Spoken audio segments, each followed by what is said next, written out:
गावांच्या नावाच्या इतिहासात आज पाहूया मुंबईच्या नावाचा इतिहास. तुम्ही म्हणाल की मुंबईचं पूर्वीचं नाव तर बॉम्बे होतं, पण तसं नाहीये.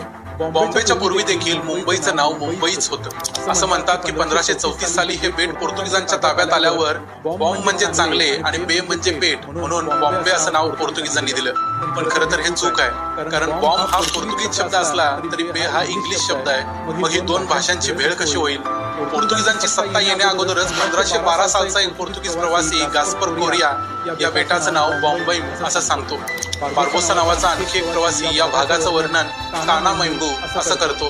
कदाचित हे ठाणा मुंबई असं असावं. 1762 साली अली मोहम्मद खान नावाचा गुजरातचा दिवाण या भागाला मुंबई असं म्हणतो. म्हणजे मुंबादेवीच्या नावावरूनच या शहराचं नाव मुंबई पडलं हेच खरं. आणि पोर्तुगीज ब्रिटिश यांना तो उच्चार नीट करता न आल्यामुळं मुंबईचं बॉम्बे झालं. त्यांनी शहराचं नाव बदलायचा प्रयत्न केला नाही. मग आता बॉम्बे